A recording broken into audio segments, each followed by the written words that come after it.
Welcome to the Raise podcast. I'm Carol Barwick. We're here to raise your confidence and inspire your creativity. Each episode, we will have a different guest who will be discussing our Raise word. The Raise word is a word that will encourage you or empower you and at times inspire you to explore the word a little more for yourself. Well, hello everybody and welcome to the Raise podcast. I'm Carol Barwick. We've looked at lots of different words so far. We've looked at hope, we've looked at harmony, and today we're going to look at a word that affects everybody. We're going to look at the word family. Now, as this comes out, it is the Jubilee weekend. And so I wanted to do something that was a little bit around the Jubilee and royalty. And as you'll hear from Jo and myself, we have both got rather lovely accents, haven't we, Jo? My accent is, yes, very lovely. Exactly, but neither of us are royalty. Although, let's say that I'm talking to author royalty this morning, so I will introduce her, the lovely Joanne Gilchrist. Good morning, Jo. How are you doing? Hello, good morning, or good evening, or good night. Thank you. Thank you for hitting all of the listeners across the globe. Well, that was a rambly introduction, wasn't it? Never mind. Morning.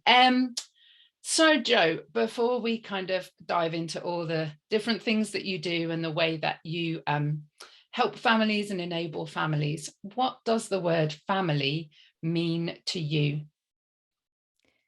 Family, wow. Well, I suppose it's been a bit of a conflicting word for me, I think. I think family obviously is very important. And growing up, though, I think I wanted to escape my family quite often and try to sort of stretch my own wings and find my own place in the world. And so I did a gap year and tried to get far away and was very disappointed that I only managed to get as far as Belgium. I chose a university that was in Bournemouth, which was miles away from rugby. And then I moved to New Zealand after I got married and lived on the other side of the world from my family. And I think for me, it was important actually as a way of finding things about myself and being able to, like I say, stretch my wings, I think. But after quite a number of years without family, I began to, I guess, realize actually just how important it is and really how hard it is to live on the other side of the world from family. It's interesting, isn't it? Because you're talking about kind of escaping family. And yet, am I right in thinking that you were married when you went over to New Zealand? Yeah, so I was starting my own, I guess, little branch of the family tree at that point. Yes, married, then went to New Zealand. So we started our own little family over there. And it is really difficult, actually, raising children without the extended family around. They were amazing. They came and visited quite a few times, especially once when I was really ill. So even though I tried my best to fly away, they actually have always been hugely supportive, even then, no matter what. So my extended family are amazing.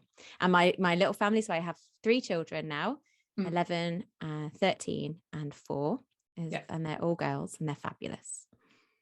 So interesting. You kind of were trying to escape one family and dived straight into another family. I think it's the idea that family really is kind of forever, isn't it? It's all around. And even though sadly many of our listeners will have had losses of family in multiple different ways, family is it's there, isn't it? It's just all around.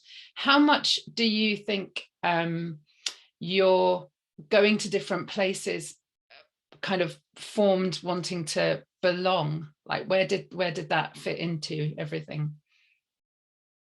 Well, I think I always felt the odd one out in my own family. Okay. And yeah, I was quite teased by my siblings. I really resented being teased by my younger siblings because, you know, when you're the older sister, you kind of feel like you have some right and authority. But my younger siblings, once they got to a certain age, quite enjoyed ganging up on me. And so I always felt like the odd one out of my family. I would say things and they just wouldn't get it. They just would laugh. There's this one time where I saw this we were on holiday in Scotland, and there was this cow, and you couldn't see the front of the cow, you could only see the back of it, and its tail was swinging. And when I was looking at it, I was like, what is that over there? It looks like a big rock with a sock hanging off it. And that was the next 10 years of Wow. mercilessly ribbing me. Oh, look, a rock with a sock. Look, is that another rock with a sock, Joanne? I'm like, what was so wrong about saying that looks like a rock with a sock? But apparently that was years worth of teasing. So I do think I always felt a bit odd and a bit different and a bit strange in my little family. And that definitely set me on a course of looking for acceptance and love in other ways. And my first book, Looking for Love, kind of writes about that, about my search for longing and to be fulfilled in and I thought I was looking for a husband at the time, but it's actually my journey of discovering God and how he fulfills that unique space in our lives that no one else can. Yeah, tell us a little bit about what it is that you kind of do in the business world, because I actually met you through our Lions family. So for those of you that don't know, the Lions is a kind of a Dragon's Den type situation, but in a Christian context, and it's a year of studying together. And I was very blessed to meet Jo very early on in our Lions journey. And the idea is that you can pitch your business idea for seed funding. And I actually started off with Raise and all the different things that we did and the story times and the choirs. And then once I got ill from COVID, I ended up pitching the podcast. So it really changed. But tell us a little bit about what you do and what your business is all about, Jo. Okay. I do struggle to put myself in the business person's model because my incentive has never been to make money, which is kind of what a business is about. So like I say, I've always felt like an odd one out, whatever crowd I'm in. But I started writing. I started writing when we moved back from New Zealand to England. My children were 3 and 5. And as the 3-year-old was about to start school, I was very aware of, well, what about me? I can't go back to what I did before because that was in New Zealand and we're not there anymore. And we've moved back to England because my husband was offered a job and a position, but what about me? And I really felt that it was time to write. Writing is a love that I had as a child. I loved writing. I was always found at break time and lunchtime on the computers, which were brand new at the time, computers in our school. Not that you're showing your age. This was the mid-90s. Yeah. Actually, I did actually start writing my first poem on our little Amstrad. Our family were quite advanced. We had this Amstrad with a word processor on it that you had to type capital B either side of your sentence if you wanted it in bold, that kind of thing. I bet so many of our listeners right now nodding their heads going, yep.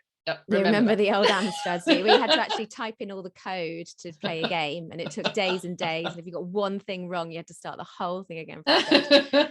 So yeah, but then I got to an age and I was like, I don't have anything to write. I don't have anything to say, and forgot about writing. It sort of lay dormant for a while. And then when we moved back to England, that's when I felt that it was time to start writing again. Felt that was what I was meant to do. So I started writing my story. Looking for Love is my story about when I was single. And then I also started writing for children. I had children and I wanted to write stuff for them. We would always have little kind of devotion times in the evening, which is where we'd read a little Bible passage and then we'd ask questions and explore it. And I wanted to write my own based on the character of God, who God is in the Bible. So I started writing my own. I shared it with other people. And someone said, well, why don't you turn it into an app? Because then it's less like homework and it's more fun. And that's how God for Kids was born. And presumably the app's not on Amstrad. The app's definitely not on Amstrad. No. Yeah, just in the app stores, in App Store and Google Play. And it's been there for 6 years. And I've added to it and we've been revamping it. My pitch with the Lions was money to revamp it, and it's just been revamped in the last few weeks. Brilliant. It looks completely different now. I've been writing other stories that are published books. By the end of this year, we'll have a series of 4 books, the Animals of Eden Valley series. First one is out already, called Who Made God? And then I do some freelance writing as well for another app called Sun School. Busy mum, busy lady. Yeah. Doing lots. It's fantastic, isn't it, when you become a mum, if you are so inclined, you do have a ready-made kind of focus group, don't you? A ready-made audience. I found that for quite a long time. I called my son my colleague, and he was the kind of the poster boy, so he sang all my kids' songs for me, and we videoed it and things like that. I think I'm right in thinking that does your daughter's name is in the books, is that right? Yes, one of the books called Why Can't I See God is the character Eve is named after my daughter Eve. I'm not actually sure which one came first. I think my daughter came first and the character was named after her. They kind of coincided at a similar time. My other daughters do the voiceovers for the app. So Gabby, my eldest, does lots of voiceovers on God for Kids app, and Bryony does some when I can get her to, but she's a little bit shy. But she actually is fantastic. She's an amazing voiceover artist. I wish I could get her to do more, but she'd rather not, and I'm not going to force her to do that. But it does make it a very family app. My husband does a few voiceovers too. It does make it a family app, because at the end of the day, I wasn't doing it to make money. I was on a budget. So you just use what you've got, don't you? And my family were happy to get involved. And Gabby loves hearing about my work and getting involved. And she's often asking me, if there are any more voiceovers I can do, Mum. I think she quite likes, she'll be able to put it on her CV when she's older. I think she really loves being a part of that, of what I do. Yeah, I think that's happening more and more, isn't it? We're recognizing that age really doesn't need to come into it. If you see a gifting, let's use it. And I'm seeing more and more, particularly business mums, really getting their young people into things. We've got a lady that did our very first podcast, so shout out to Karina Parkin, and her son made fudge and sold fudge and has bought his first drum kit. But Fantastic. If Karina hadn't seen that in her son, that wouldn't have happened. And it's that empowerment, I think. Yeah. Seb has retired at the grand old age of 9 from doing the final thoughts on the podcast. I've noticed Seb's final thought has been missing. Yeah, I've missed that. Yeah, I know. But as you said, they get to an age, don't they? And 9 obviously is, he is just too old. That's to it. do things like that. He's and done. Yet, this is a bit of a spoiler. He has told me that he is doing the 30th episode, and we're going to do it on the word play, because he really wants to actually be a guest. So wow. I'm quite excited about that. I'm not quite sure practically how we're going to do it. I don't know if we're going to have to do it laptop. Anyway, that's for another day. But getting family involved, they talk about, don't they? It's a family feeling. It's sisters are doing it for themselves, and we are family, and all that. Yeah. Shaping well, we're going to be songs. doing a fundraiser soon for Ruach Resources to fund the app, and my kids are definitely going to be involved. One of them, I've said, can you?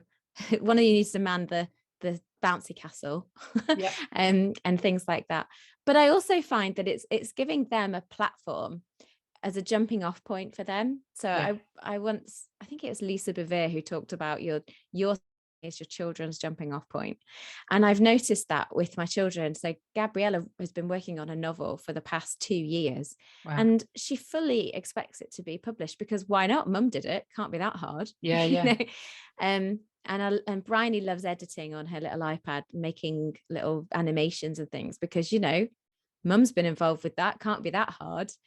And so I love that their expectations are different to mine, because I've sort of trailblazed a way for them. Yeah. So I was going to use the word circling back. I don't like that term, but just going back to what you were saying about what about me and your part in it, and feeling, a kind of a loner in the family situation. How much do you think actually God might have really used that to bring out your pioneer kind of spirit? Wow, this is like therapy, Carol. I'm sorry. Well, I can either say sorry, or I can say, well, pay me later. Yeah, you're welcome.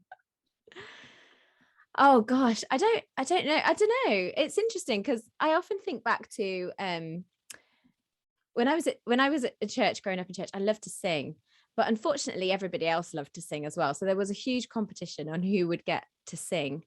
And a number of times I sort of tried and was kind of sort of knocked back. And then and then when I was about 18 or 19, the final time when they were like, no, sorry, there's no room for you on the singing team at the moment. I ended up organizing this huge event. And we packed the church. It was the busiest it had ever been. And I put on a play with a script that somebody I knew had written called Dan. And we packed the church, and there were so many people there. And at the end of it, I led the singing. And I remember my brother was just like, well, that's just great, Jo. You know, someone said to you, you can't do it. And you've just gone and made a way. You said, I flipping can. Yeah. So I do think that God has used that in my life as a way of when when there is no way of me just making a way when there is no way. And it does mean that it can get quite lonely, because I haven't done life the traditional way. I haven't gone up the same ladder that everyone else goes up, and I didn't want to. I remember as a teenager being like, I don't want to do things the way everyone else does. I want to do them differently. But I do feel the loneliness of that sometimes, of being an entrepreneur and doing things differently in your own way. But at the end of the day, I've made things exist that wouldn't have existed if I'd done things the way that everyone else does things and fitted to everybody else's pattern. A true creator. I mean, it's that, you know, if there's a problem, finding the solution, and if there's no solution, creating one. It's not for everybody. It's not for everybody. And again, I'm shouting out a lot of people today, but shout out to Shell Peris, who in our Lions family did say maybe we should just go and work in a library. But the fact is, pioneers can't do that, can they? Shell is certainly not working in a library. She's doing amazing things. And neither are you, and neither am I. It's no offense to librarians. This is that's true, because actually a librarian can be a very complex job. But absolutely. But it's just that it was more of a metaphor of something where you're doing what someone else tells you to do, rather than having to always be, because I created these resources, but I also have to market them, and I have to run them, and I have to do everything else involved. I can't just create. And actually I've been lamenting recently how little time I have to actually create. During lockdown was an amazing time of creating for me. My husband was home more, so I had more time to work, and I did lots of writing, just writing, and lots of the writing I did for Sun School hasn't even been published yet. They haven't made it into a story yet, because I wrote so much during that time. So lately I've been a bit sad that I haven't been doing as much creating, because I've been focusing more on getting the word out about what I have already created. And anyone, I guess, who's self-employed knows what that's like, to have to wear every hat. I don't know if you meant to do it, but you have seamlessly segued into a poem that you're going to read. And I love the poem, and you read it to me, before we recorded this, because we weren't sure if it was going to fit with family. But I'd just like to encourage the listeners to just think about and pinpoint actually how much it does kind of reflect family life, and maybe we'll go on to talk about friends and family. So in your own time. You mentioned to me earlier, Carol, about being able to choose friends but not family, and it reminded me of this poem that I wrote that was inspired by a situation my daughter was facing at school. It's about Susan and Annie. Susan's friend Annie told her a lie. She said she was rich and her rabbit could fly. Susan said, "Wow, do you want to play? Come over to my house, come over today." So Annie came over and picked on the cat. She refused to eat dinner and soaked Susan's hat. She stuck out her tongue into a tongue twister, and when Susan cried, and blamed Sue's sister. Susan went to show Annie the door. She said to her, "No, we can't play anymore." The next day at school, Anne lied again. "Susan's house smells," she said to their friends. At playtime, Susan was left all alone. "Smelly Susan," they called like a loud megaphone. Annie was cross at Susan's firm snub, so she told her she couldn't join in her new club. "It's the best club in school for all the cool girls." But Annie said Susan had too many curls. Susan was shut out and left in the cold. Susan thought, "I only did as was told. Choose your friends wisely," her mother would say. Well, look where that got me, she thought with dismay. It went on for a day. It went on for a week. No one would play with her, not even speak. Susan wept, but nobody cared.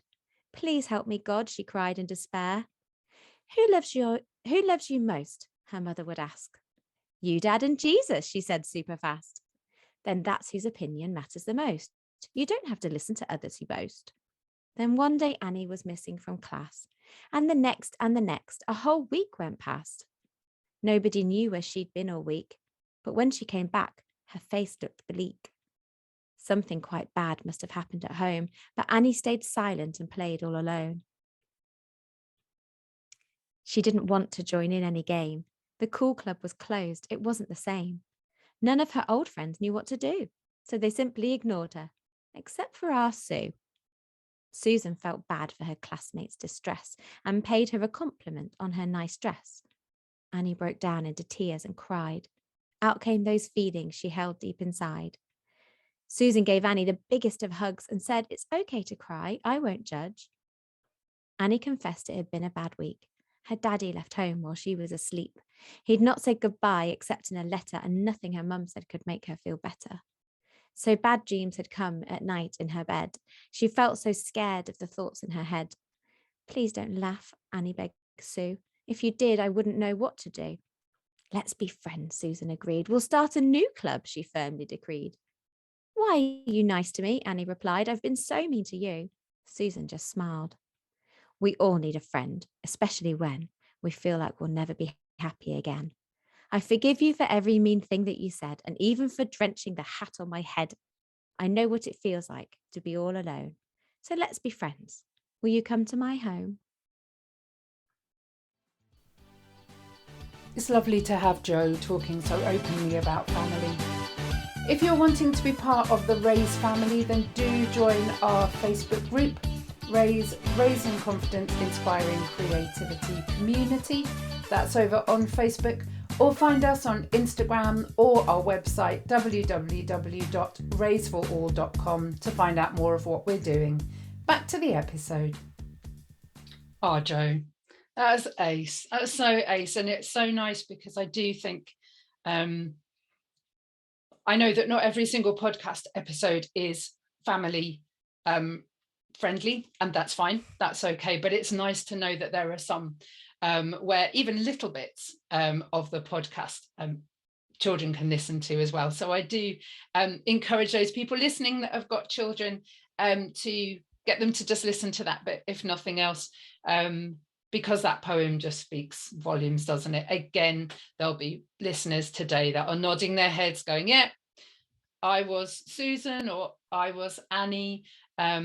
Those two girls represent such a wide spectrum of friendship, and also that kind of that family kind of orientation, because although the girls were not family, actually Susan was more family to Annie than perhaps her dad was at that very moment. And that's a kind of an interesting take on it, isn't it? Because they say you can't choose your family. I wonder though how much God uses our family, whether we find it easy or not. Yes. You know, we talked earlier on about what about me, and how God's kind of actually used that to shape your life. Tell me a little bit about your place in God's family, Jo. Well, I guess I believe that God is my heavenly Father. Right. That I am adopted into his family, into the family of God through faith in Jesus Christ. And that's what it means to be born again, really, is to be part of that new family. You're given a new name, a new identity as a child of God, given a new citizenship as and as part of the kingdom of heaven, not just wherever country we're from, given an inheritance as well, that that everything that Jesus died for was so that I could have freedom and the blessings from heaven and love from my Father and acceptance and all those good things. You get all of that when you are a part of God's family. Yeah, and that's there's a Bible verse in John, it's 1, is it 14 or 16, that just said the lights come into the world, and the world hasn't all accepted it. A lot of the world has rejected Jesus who came into the world, rejected the light, but to those who did believe, he gave them the right to become children of God. And things that strikes me is the bit that says the right. I do believe that we're all here because God has made us and given us life, but we don't all own the rights to being a child of God. We don't all have that freedom and the blessings from God because we don't know about them, or we haven't sort of accepted that. But once you have faith in Jesus, the door to heaven is just wide open, and all of the blessings from heaven are freely available. I'm mumbling a bit now. No. Yeah, it's being adopted into that family, and I personally can't talk about adoption, and I think probably we'll need to have another podcast episode on that. I know in terms of family, that's a very different kind of road that people walk and travel, and story that they have to tell. But as a Christian myself, that idea of being chosen by God and asked to be in his family and accepted into his family, whether I feel like I kind of fit in or belong or not, is and being given all the same rights as a family member as Jesus. That's kind of the thing that really strikes out to me. And I said right at the top of this, that we are on the Jubilee weekend, and actually I've always loved the idea that we're it's a kind of a royal priesthood, and that we can be seen as kind of the kings and queens and princes and princesses. I've always loved that. I mean, don't get me wrong, people have always said that I'm a princess, but that in some way I can say that as God as the king and in the kingdom, we're part of that, and that's very exciting. I actually, years ago, with my school choir and a wonderful friend, Ruth Hutton Searle, wrote a song called Wear Your Crown with Pride, and we wrote it for the Queen's 90th birthday. And I do believe there's something, there's some wonderful memes, aren't there, about fix your crown and keep moving on kind of thing. And that idea of for us as Christians, like being part of royalty, and even those that don't believe at all, that idea of being able to kind of fix your crown and move on and be something, really be part of something bigger and amazing, is exciting. And it going right back to that, what about me? It's that bit, isn't it? It's you are loved, you are valued, whoever you are, whatever you believe, you are important. I'd like to touch back on something you said about how you can't choose your family, but that God uses that, and that events in your life. And I think my belief is any community, any part of community you are part of, and family is a community you didn't choose, and it brings out the best and it brings out the worst. But I believe that's the point. I believe that's actually a good thing ultimately. I think sometimes we are all searching for the perfect community where everything will be lovely and perfect and nobody will ever criticize us or hurt us or offend us. But actually the reality of community is that it's messy, and that people mess up, and we do hurt each other, and we do let each other down, and we do disappoint each other. But real family, real community, real growth happens when we respond to that without rejecting, without pushing away, but kind of lean into that and actually say, okay, you know what, you've let me down, but I'm going to love you anyway because we're family. And then your relationship just goes to a whole new level. And as a person, we can grow and mature to a whole new level than if we just, pushed everybody away every single time anyone hurt us or let us down or disappointed us, because that's the way to loneliness, really. So yeah, the role of family, I think, is a double-edged coin. And I do write about this in Looking for Love, because about in terms of marriage, because that's, the start of a family, isn't it? We all think we're all looking for the perfect partner, the perfect spouse, the perfect person to spend your life with. And the minute they do something wrong, you think, oh no, I've obviously found the wrong person, or something's gone wrong. But maybe that's actually just part of it, and learning how to move through that, and how to forgive, and how to love someone despite their flaws, is actually what makes true family. And actually that's the only way I think we're ever going to develop safe communities and good communities where we actually help each other. Because if we would just keep switching and swapping, looking for the perfect one, like I flew away from my family looking for a better one, but at the end of the day, my family are there no matter what. If I have a birthday party, my family will be the ones that show up, even if nobody else does, because they're the ones who are just always there. Yeah I think it's important to just touch on the fact that for some people, family is not a place that's safe for them, and and that in those situations what we're talking about is very different. There's definitely a need to get help and leave and do all those things, and we're not really talking about those situations today, but I think it's important to notice them, identify them more than ever, how difficult family situations can be. And yes, you're right.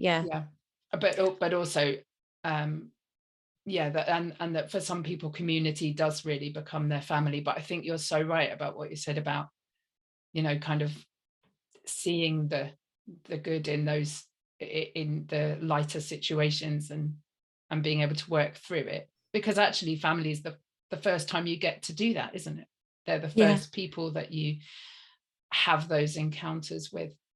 Well, I remember a couple used to come to our house to play games, and there was one night where we had such a row because I blocked her in her game, and that we were playing Settlers of Catan, and she swore at me. And when they left the house, I said, Johnny, maybe we shouldn't invite them around for games anymore. And he was like, why not? They're our friends. It's like, yeah, but I won and she hated me for it. I'm like, so we're friends. We'll invite them around for games. And it was a real revelation to me that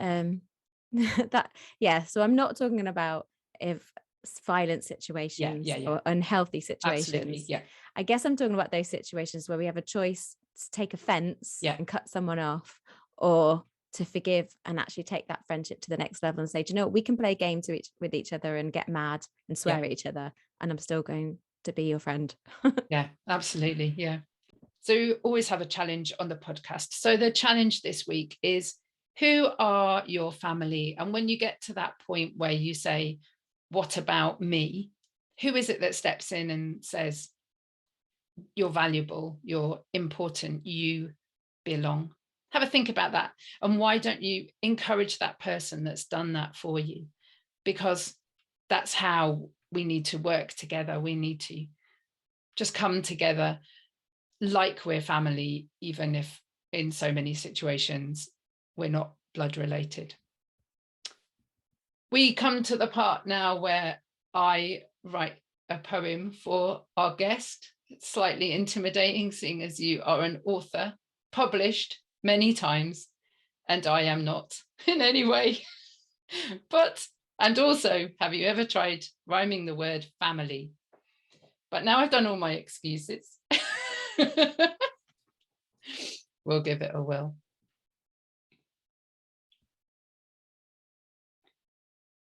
family, those people that made me, those people that said, you are here, and so are we.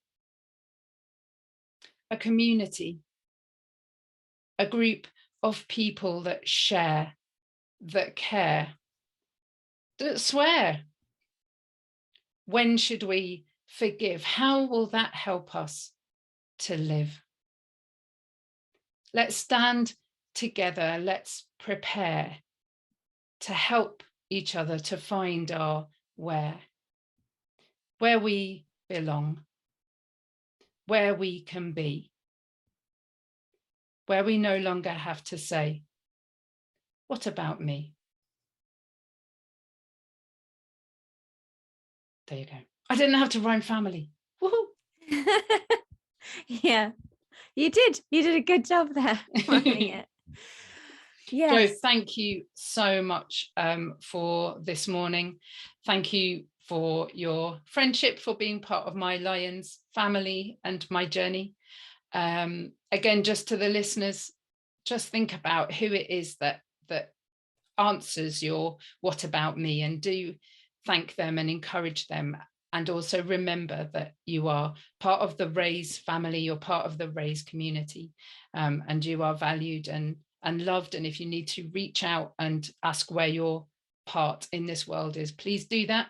Please get in touch with Jo. We'll put all her details in the show notes, the books and website and everything. And have a lovely Jubilee weekend. And if you're listening to this after the Jubilee weekend, we hope you had a wonderful time. Our love to the Queen. And thank you very much for listening. Thanks, Jo. Bye-bye. Bye. Thank you for listening to the Raise podcast. We hope you feel raised and inspired by this episode. Whilst we're not offering face-to-face classes currently, we are doing online singing lessons where you can have your voice raised as well as your confidence. If you would like to find out more, please visit our website at www.raiseforall.com or find us on social media on either our Facebook or Instagram page. Take care.